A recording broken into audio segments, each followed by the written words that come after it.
Hi, my name is Sara and I'm Director of Learning and Teaching at Bristol Business School. And I'll be reflecting upon my experiences of working with co-creation and working in partnership with students across the university and university-wide projects, through as student curriculum consultants, working as interns over each summer within our business school, and also a classroom-based initiative that I undertook as part of my doctorate. And my assertion is that most co-creation does not achieve genuinely insightful and genuinely actionable results. The reasons for this, and I will come back to some of the ways in which we can do it better, but the reasons for these limitations are: one, our over-reliance on student representatives who are eager to get engaged, easy to recruit, but where we do seem to have the same student voices again and again over our curriculum. I think this is down to reason number two, the lack of dedicated staff time to really foster co-creation. I think it tends to be an added extra. It tends to be individuals' projects rather than really inbuilt ways of connecting staff and students for genuine engagement. I think this underpins what, through conversation with our student curriculum consultants, they fully acknowledge that if there isn't that trust, there are cultural, age-related and power barriers to students speaking truth to power, which means we often don't get really genuine insights into the student experience.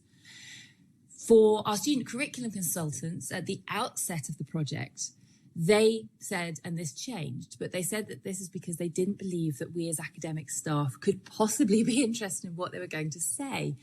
Even though we're paying them and rewarding them and supporting them, they thought that this was kind of just what universities have to do rather than something we would be genuinely engaged with. And reason number five, or to the barriers to genuine career creation, is because they think this will not actually be genuinely put into practice or make a difference. I think some of the deeper reasons number six, is the deeply personal risks to students of genuinely getting involved in co-creation. First of all, because it's often based in their very deeply personal experiences, maybe experiences of racism or loneliness or exclusion by others. And that means telling your personal story to people you don't know very well, who are staff and in positions of power.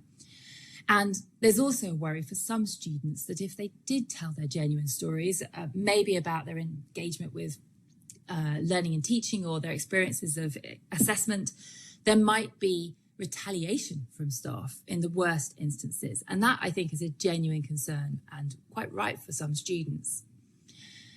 My final bigger barriers as well are also the limitations of what students think are even possible in higher education. They have a very clear idea that higher education is lectures. They don't necessarily appreciate what we're trying to achieve in workshops or other ways of learning. And the suggestion that higher education might be fun or that there might be different ways of doing it are often way beyond what students think is even possible.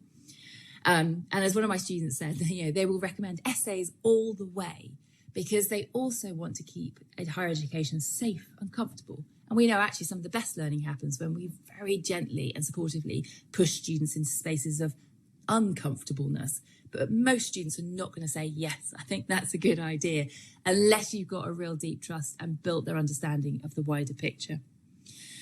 And I think that the final issue is that we tend to involve students very late in the process. We tend to have identified a problem, we tend to have identified a short list of solutions, and then we get students in to come and help develop those solutions. Do we involve students early enough in actually identifying what are the deep-rooted student experiences that underpin our eventual KPIs? And are we involving students in that decision-making about what should be our priorities?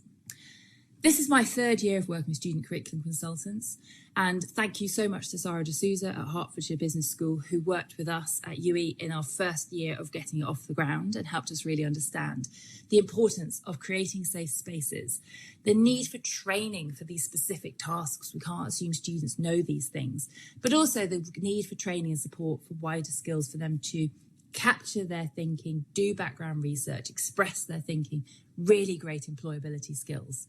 But most importantly, the understanding of the deep commitment it requires from academic staff and the time it hugely requires from universities, and the need to recognise that and not have it as an add-on.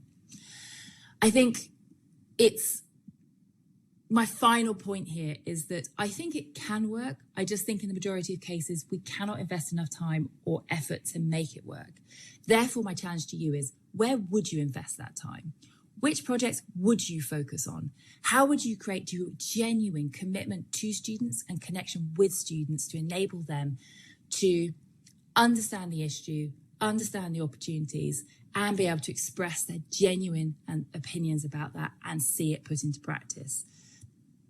Without that, I don't think genuine co-creation is possible. And I hope this starts a conversation about how we could do it better.